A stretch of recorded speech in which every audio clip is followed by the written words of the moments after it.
Hi, I'm Dustin Fox with Justinian Associates.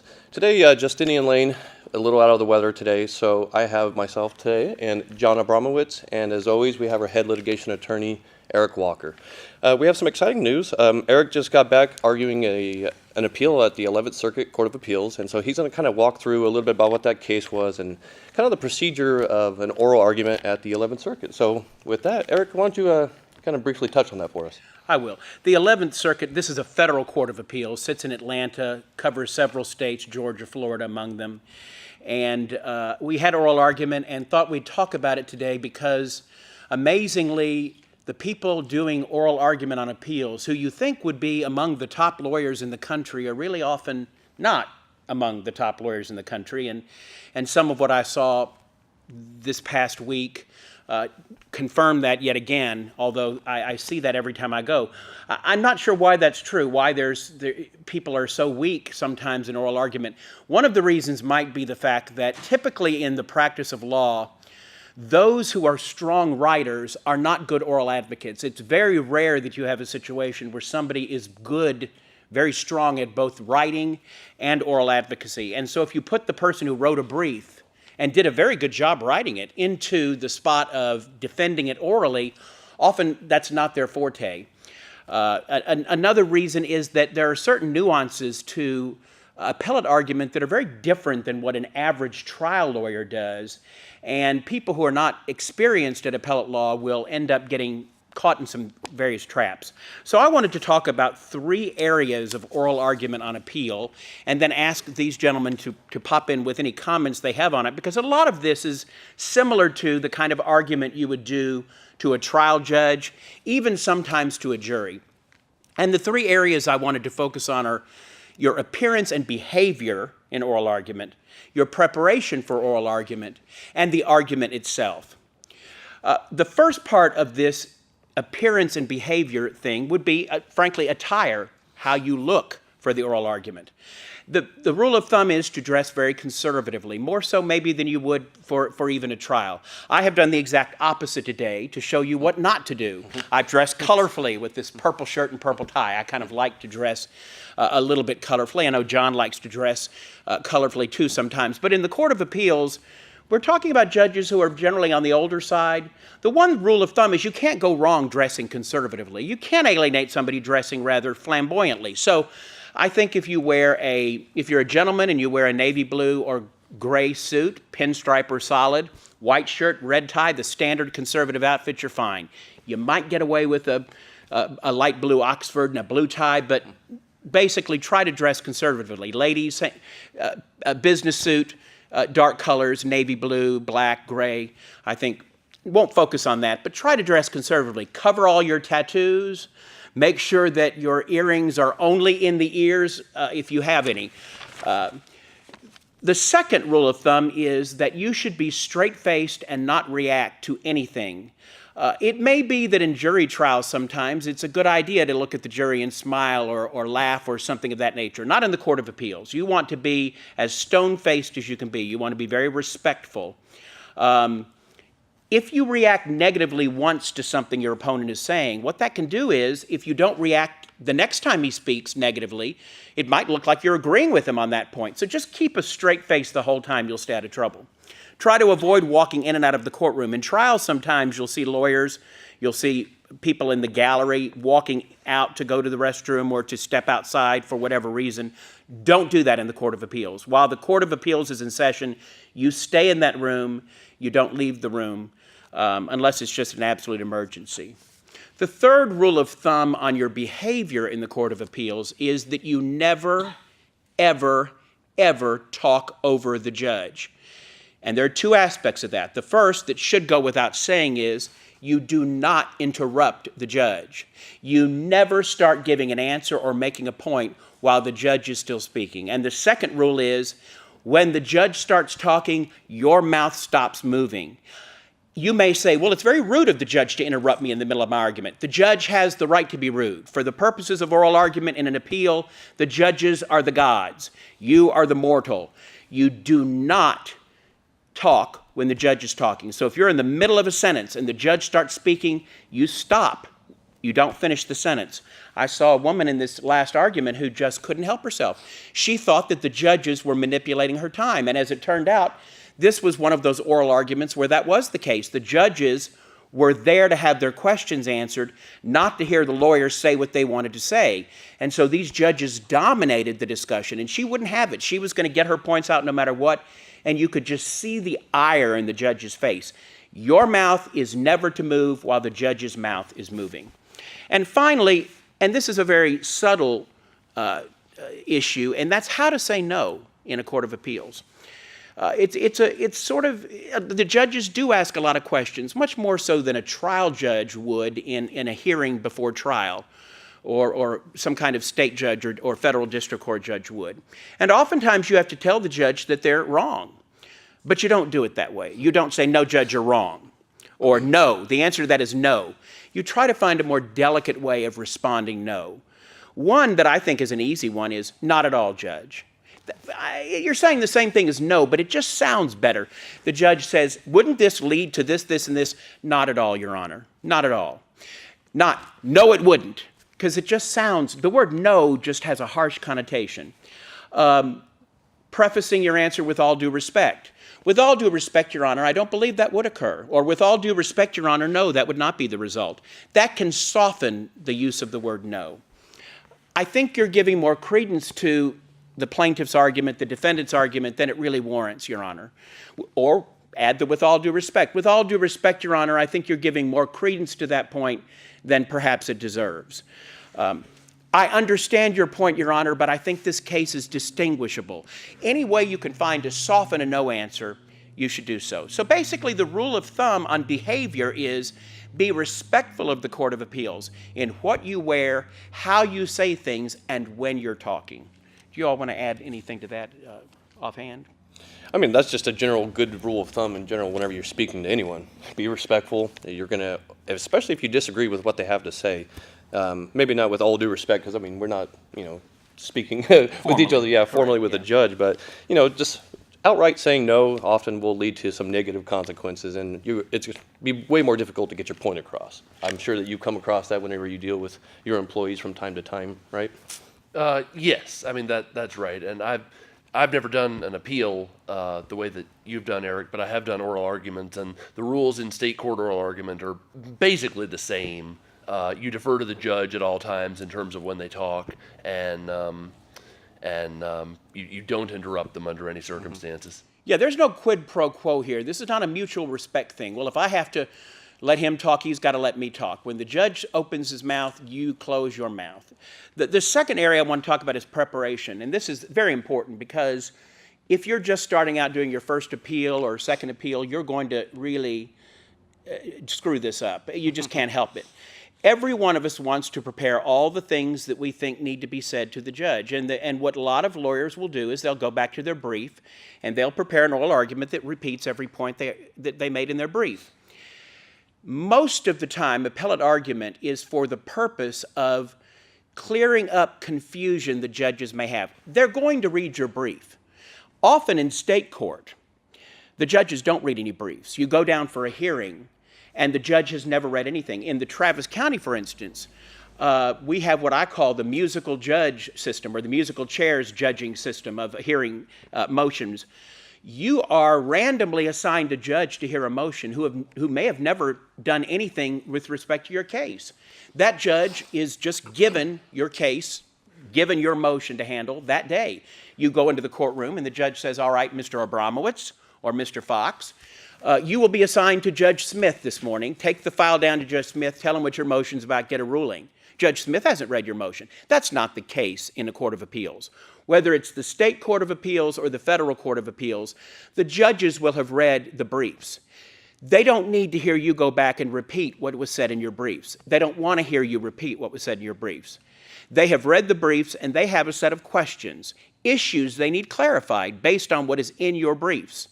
That's what the oral argument is for. That's another reason it's important for you to let the judges ask their questions, listen carefully to them, and answer their questions, because they are there for the purpose of finding out information that they could not glean from your brief, that they confuse them in your brief or that they disagree with in your brief. And it's incumbent on you to overcome their questions, not go back and repeat what they've already read and have already been exposed to. Now, Erik, briefly, because you've already done so many these type of arguments, and is it fair to say that you can anticipate the type of questions that they're going to ask, since you know what the brief is about and maybe some of the weird areas of the law that they might actually ask you? So it seems like if you can anticipate the questions, you're going to be ahead of the game. You can anticipate some, but not most. Most of the time, you're going to be caught a little bit off guard by the questions. Now, if there are certain questions you know are going to come up, and I'll give you an example. If you're the appellee or the respondent, meaning you're the person who wrote second, you are going to, you know there's going to be some issues in the reply brief of the plaintiff that you haven't addressed, that there may be questions about or that you need to address, because the person who writes first writes last, and the person who speaks first speaks last. So you have appellant, respondent, appellate, or petitioner, appellate, appellee, appellant, petitioner, respondent, petitioner, depending on the nature of the case. But generally speaking, the judges are going to come up with a lot of questions that you're not prepared for. You're going to have to be able to speak off the top of your head. And I'm glad you asked that, because it really introduces a second point I want to make, which is you cannot prepare an appellate argument word for word. First of all, and I've said this before, but it bears emphasis and repetition as many times as I can do it. If you are the kind of lawyer who feels the need to write out word for word your opening statement or closing argument in a trial, you really have chosen the wrong area of law to practice in. You need to be a contract writer or a will writer or a patent author, because litigators do not write out good litigators do not have a word for word speech written out that they're going to give the jury or a judge. And there are countless reasons for that. You learn this if you ever take a speech class or a communication studies class. You need to be interacting with the jury or with the judge. If you're in a jury trial, a juror needs to know that if they show a confused expression on their face, that you will explain that concept more clearly to them. But when you have a canned speech that you've already prepared in advance, you're not going to do that. If a juror frowns at you and showing they disagree with something you said, you need to be able to soften what you just said, or to make it sound more just or more right. But if it's a canned speech, you're not going to do that. If the juror looks impatient, and several of the jurors are starting to get impatient, that's a signal for you to move on to your next point, but you can't do that if you've got a canned speech. And when you have a canned speech, in a situation that's a little unnerving, makes you nervous, you won't be able to remember that whole speech, no matter how many times you've read it. And so, as you struggle to remember what comes next, you'll stumble over your words, which makes it clear it's a canned speech, because you'll then go back and repeat the words. Or you'll look away from the jury or the judge to try to remember what comes next, because you can't be looking straight at somebody in the eye and be remembering. You can't do, it's like walking, it's the line and the chewing gum and all of that. And then you break eye contact with the jury, which is a no-no, or with the judge. Well, the same is true in appellate argument, but for an even stronger reason. You ain't getting through your argument the way it's prepared. The minute you start speaking, typically you're going to start getting bombarded with questions from the judges. Again, that's the purpose of oral argument in an appeal. Not for you to read a speech to the judge, but for you to respond to concerns, queries, confusion the judges have. So if you've written out a speech, you're never going to get to your speech. The best thing to do is to outline. I think it's best to have two outlines. One that just has 3 or 4 points you really need to make with a little bit of explanation of those points, because that's probably all you're going to get to, if you even get to that. And then a second outline that's very comprehensive, because every now and then you will have an appeal where the judges ask no questions at all. That's very rare, but it happens. Back when I worked on the dark side of the force and represented insurance companies, one of the companies I represented was State Farm, and State Farm used to go after fraud ringleaders. And I would handle appellate issues in certain cases where they went after fraud ringleaders, meaning lawyers who actually sponsored fraudulent claims.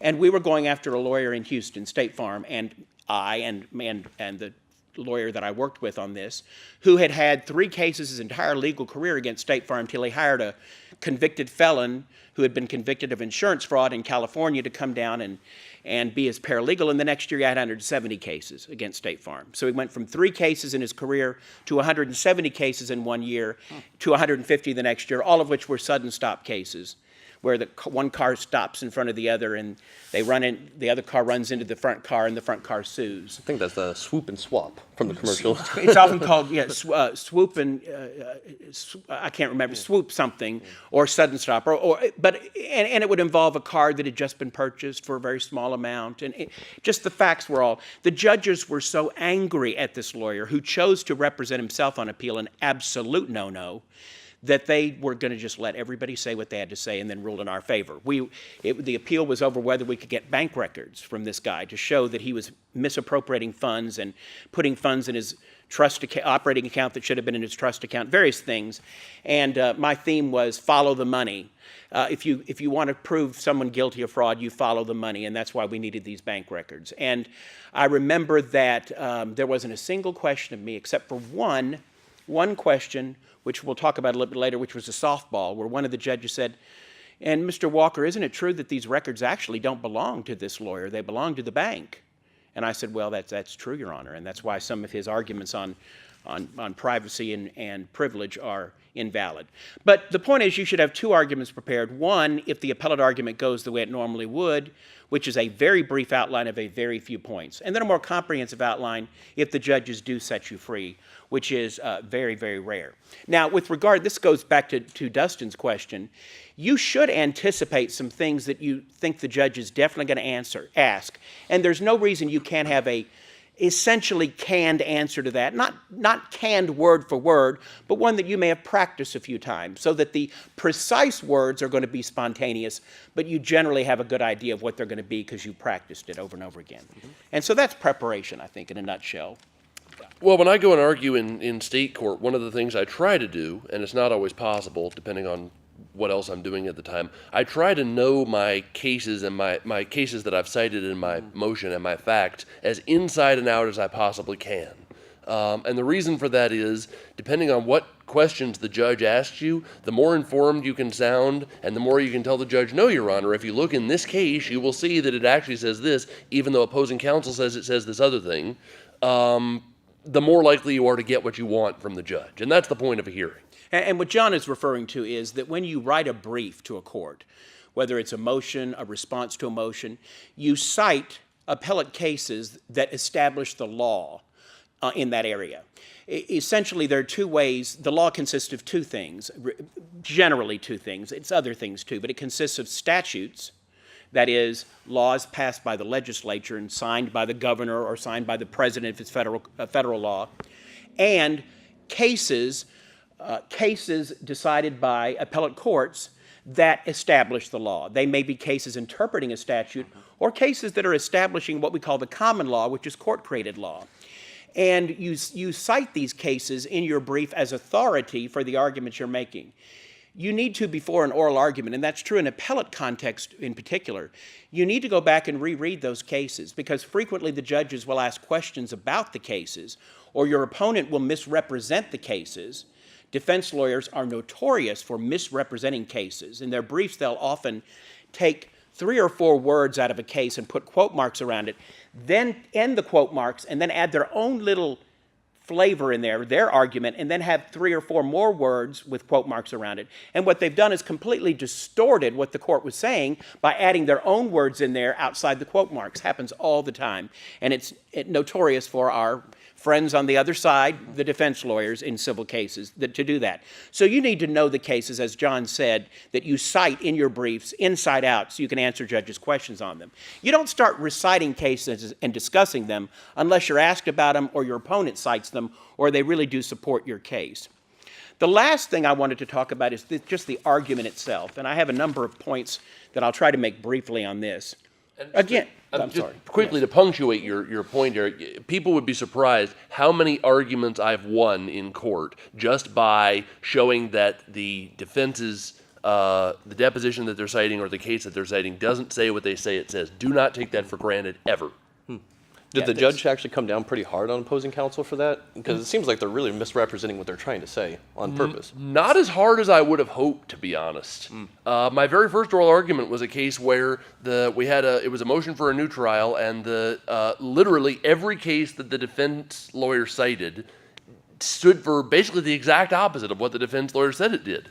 And I pointed this out in my reply, and I didn't move for sanctions, but I was kind of hoping that the judge would, on his own initiative, go, why are you misciting all these cases, counselor? Because under the rules that govern our profession, you have a duty not to do that. But he didn't. And I was kind of amazed, honestly. The other case that comes immediately to mind, they ended up pulling their motion before it went to the judge, probably because they knew they were going to lose. In fact, I know that's why, because they told me so. Yeah, I think it's I think it's kind of rare that judges will what we call sua sponte. That means on their own, without a motion being in front of them, issue sanctions against a party, unless they do something right in front of the judge that's offensive, or if they do something in court during a trial. I think it's rare that they would do that, and I rarely see judges sanction lawyers for miscitation. I have seen strong reprimands given, and it certainly undermines the lawyer's credibility. When the lawyer has misrepresented what a case says, then everything that the lawyer says, whether it's in their brief or in his argument to the judge, is now suspect because of the misstatement that was made. I'll give you an example from this appeal I just handled. This appeal was the 13th case that we've had where the district court judge in an MDL proceeding, we've talked about MDL proceedings before, I'm not going to go back through what those are, but the district court judge had granted summary judgment on the statute of limitations, meaning the judge had found that the plaintiff had not filed her suit in time in a transvaginal mesh OB tape case. The preceding 12 summary judgment orders I had briefed and argued, and the 11th Circuit had reversed the judge on all of them. So there have been 12 instances where the judge had reversed the MDL court on the same issue.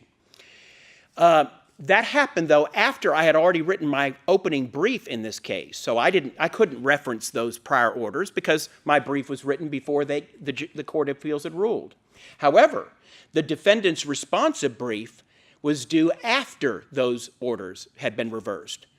The defendant, under what we call the duty of candor of a lawyer, is obliged to cite contrary authority that's directly contrary to their position, yet the defense lawyer, in his brief, never even made reference to the fact that the court had tackled this issue in 12 other cases and had gone against the defendant, the same defendant, in all 12 cases. Now, there's arguably not as much abuse in that because the decision that reversed those 12 orders was unpublished. And unpublished decisions do not serve as precedent. But it's still something that the defendant should have brought to the court's attention. And I think that hurt the defendant's credibility a bit by not bringing that to their attention. The last point is what you actually do in the argument. Just some tips for presenting the oral argument. One of the things to remember, again, is that you're going to be bombarded with questions unless you're just a very smart lawyer. And there are some appellate lawyers very smart who can do this. You're not going to be able to speak immediately in response to every question. You're going to need a second or two to think about the question. You might want to have some transition statements that you regularly use to fill in that time so you're not just standing there with nothing being said and there being dead air silence as though a television station just went off the air and you can't hear anything. You might say, Your Honor, that's a point I hadn't really thought of, but in thinking about it, maybe you've got your answer by then. Or you could say, Your Honor, that's an excellent point, which goes to the issue of, and then kind of repeat the question the judge asked in a different way as you're thinking about the answer. But that's one thing you want to do. It's kind of distracting to have dead air silence when a judge asks a question. It makes it look like you really don't have an answer and that the judge just made a great point. One technique I actually was taught in law school during my oral advocacy class is repeating the question itself. So, if I'm understanding you correctly, you're asking that's what I meant by my second example. Yeah, that's an interesting point, Your Honor. Essentially, you're asking. Yeah, I agree with you 100%. That's a very good way of doing it. Answer the judge's question. Don't make your point. I have seen oral arguments where the lawyers just wanted to say what the lawyers wanted to say, and the judge would ask a very precise question, and the lawyer would just make a point he wanted to make or she wanted to make that had nothing to do with the judge's question. There is no more surefire way to get your client's interests undermined, to get a ruling against you, than to evade the judge's questions. Answer the question point blank. Now, it's important that you be able to answer the question in a way that enables you to move to your next point, either at the end of the answer or in the context of the answer. That was especially true this past week because we had a panel of 3, and 2 of the judges were just wanted their own questions answered, and frankly, to a large extent, wanted to hear them, wanted to make their points to the lawyers known, so that they could let the lawyers know what their thoughts were. And I say that not to criticize those judges, but to say that the judges had very strong opinions about the cases from reading the briefs, and they wanted to make their opinions known to the lawyers. That was especially true in a case where a judge felt that a lawyer had abused the trial process somewhat, and the judge wanted to make it very clear to everyone in the room on that side of the question in that case that he was not happy, and the judge has every right to do that. So the judge's conduct was completely appropriate, but they dominated everyone's oral argument, including mine. And I'll give you an example of one way I've avoided it. I wanted to emphasize all of the decisions, there are now 13, that had been issued in our favor, or in some plaintiff's favor against this statute of limitations defense. 13 times that the same trial judge had been reversed for granting summary judgment to the same defendant in that appeal on the same issue, statute of limitations. And I began discussing those cases, and one of the judges, the one who was the quietest judge, said, "Mr. Walker, why don't you move on to the facts of this case?" So I said, "I'll be happy to, Your Honor." In this case, the plaintiff suffered an exposure of the transvaginal mesh in her vagina. It actually protruded from her vagina, just as it did with Ms. So-and-so in the Rogers case, Ms. So-and-so in the Rogers case, and Ms. Alvarado in her case, cases in which this court found that was not enough to begin the statute of limitations. The plaintiff also was told by her doctor that he would need to remove part of the mesh to alleviate her symptoms, just as all 12 plaintiffs were told in the Rogers case, and Ms. Alvarado was told in her case, a fact this court found did not begin the prescriptive period, the statute of limitations in those cases. So in other words, I did what the judge did, sort of. I presented the facts of the case, but I still went back to what I wanted to emphasize, which was this court's rulings in the previous cases. And so you find a way that you can make your argument in the context of answering the judge's question without evading the judge's question. Be on the lookout for what we just talked about a minute ago, softball questions. I got burned on this argument. One of the judges on the panel was one I was concerned about because some plaintiff lawyers had expressed concern about his position on plaintiff's issues. Turned out the judge was essentially agreed with me and agreed with the position we took in our brief the whole time, but I was still a little bit on the lookout for what he might do, and he asked me a softball question, and I began answering it by saying, "Well, Your Honor, those aren't the facts of this case, though." And the chief judge then said, the judge who asked the question said, "I think you misunderstood me, counsel." And the chief judge then said, "Yeah, that was a big old softball," and everybody in the room laughed. And so I responded by saying, "You're right, Your Honor, that would not be enough to begin the statute of limitations." But I did want to also emphasize that even if it were, it is not something that exists in this case. So I sort of found a way to get out of it. But always be on the lookout. The judge isn't always playing devil's advocate, and the judge isn't always asking you questions that are contrary to your position. Sometimes the judge will ask a question in which he's encouraging you to agree with him and run from there. Never go overtime outside your time limits except to answer a judge's question. In other words, when the timer says 0, you have no time left, don't you dare make another point or start making an argument. There's nothing that alienates the Court of Appeals judges more except talking over them. If the judge has just asked you a question and during the question your time runs out, when the judge is finished with the question, you say, "Your Honor, may I answer your question? I see my time is up." That always has to be done. And then and if the judge says yes, or if the judge doesn't say anything, go ahead and answer the judge's question as briefly as you can, and then say, "I see my time is up. Unless the court has any more questions," they'll usually say nothing, and then you say, "Thank you." You do not continue to make arguments and expect the judges to say, "Oh, by the way, counsel, you're now 2 minutes over time. Please stop." There's nothing that can get judges angry before. Never leave time on the table. I can't be the 2 different times I've gone before the 11th Circuit and argued, I've seen something I have not seen before, and I've argued to the 5th Circuit, to the 8th Circuit, to various federal court of appeals. I've argued to numerous courts of appeals in Texas. And I've argued to courts of appeals in other states, the Minnesota Supreme Court. I have never seen this until recently done as so blatantly, is people leaving a lot of time on the table. In one of the arguments, and this was a very important case that the court was seeing, so I thought they'd have the highest powered lawyers they could have, the appellant's lawyer got up for his rebuttal. He had 5 minutes rebuttal, and he said, Your Honor, I believe I've made all the points I need to make. Unless the court has any questions, I think you can move to the next case. I would have fired, if I were the client and I was in the room, I'd have fired that lawyer on the spot. I might have tried to give my own argument, although that's not allowed. I can't imagine a situation where you don't have more that you can say and that you shouldn't use up all your time. Now, there is a caveat to that. If it's clear you're going to win, and it's clear the judges want this over with, then sit down. Don't use up your time. I remember once in front of the asbestos state court judge, there was a lawyer that Mr. Lane knows, who was arguing a pretrial motion, and the defense started, and the judge bombarded the defense with questions and clearly indicated that he didn't buy their motion. And he turned to the lawyer that I was there with, just sort of advising him, and said, now, Mr. So-and-so, do you want to say something, or do you want me just to rule right now? And he said, well, Your Honor, I have a number of points. And I said, no, let him rule right now. And I said it out loud. And he said, Your Honor, I'm going to let you rule right now. And he said, smart counsel, motion denied. Clearly, the judge was indicating he had made up his mind. He didn't want to hear any more argument. You don't just argue for the sake of hearing yourself talk. Finally, have an opening paragraph that's persuasive. The judges will often let you give a paragraph before they start the interruption. So have something very persuasive at the beginning. Have a very, very brief zinger at the end that you can use. You don't have to have formalistic language at the end. In fact, it's not good to have formalistic language. That's something we call legalese. It's very disfavored in the law and has been for a couple decades, really longer than that.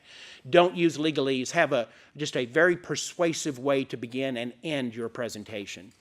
But in a nutshell, appellate argument is its own animal. It has a lot of nuances to it. It takes a very talented lawyer in terms of spontaneity and thinking fast on their head, basically being intelligent, to be able to very quickly, with only a second or less in a time span between the question and the answer, give an effective answer to a judge's question. It's not for everybody, but it is a fun area of the law to practice if you eventually become skilled at it. Yeah, clearly Mr. Walker here is an exceptional lawyer, especially when handling appeals in the pharmaceutical area. Moving on a little bit, John is actually no slouch himself. He handles many of our complicated motor vehicle accidents.